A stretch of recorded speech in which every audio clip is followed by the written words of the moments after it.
1997 সালে কয়েকজন বন্ধু মিলে গড়ে তোলেন পপ মিউজিক ব্র্যান্ড ব্ল্যাক। দলটির প্রায় সবাই তরুণদের মধ্যে তুমুল সাড়া ফেলতে সক্ষম হন। ব্ল্যাক ব্যান্ডের সাথে ছিলেন জন কবির, মেহমুদ আফ্রিদি টনি, খামেদুল জাহান ও এর সঙ্গে যুক্ত হন তাহসান রহমান খান।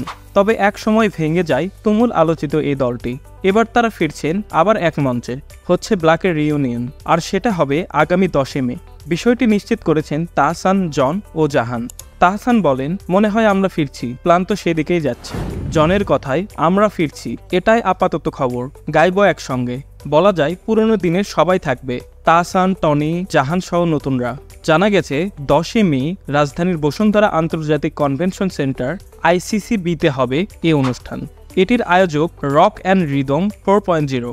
উল্লেখ্য, ব্ল্যাক ব্র্যান্ডে ভাঙ্গন হলেও এটি এখন তরুণদের মাঝে তুমুল জনপ্রিয়। জন কবির, মেহমুদ আফ্রিদি টনি, খামেদুল জাহানের হাত ধরে যাত্রা শুরু হলেও পরে তাদের সঙ্গী হন জন, তাহসান, সাগর, ইমন। তখন ব্র্যান্ডের লিড ভোকালিস্ট ছিলেন জন কবির, কিবোর্ড বাজাতেন তাহসান, সঙ্গে গানও লিখতেন। প্রথম দিকে তার বেশ কয়েকটি গান দর্শকরা গ্রহণ করলেও আন্ডারগ্রাউন্ড ব্যান্ড হওয়ার কারণে বেশ কিছু গান প্রকাশ করতে পারেননি তারা। মাঝে জি সিরিজ থেকে একক অ্যালবামের প্রস্তাব পেয়ে চাকরির সঙ্গে ব্ল্যাকও ছেড়ে দিয়ে কথোপকথন প্রকাশ করে তাহসান। অ্যালবামটি প্রকাশের পর তাকে আর পেছনে ফিরে তাকাতে হয়নি। পরবর্তীতে জন কবির ব্ল্যাক ছেড়ে 2012 সালে আরেক ব্র্যান্ড ইন্দালো গঠন করেন। আজ মন খুশি মনুর বসি মনুর মিলা অবসাদ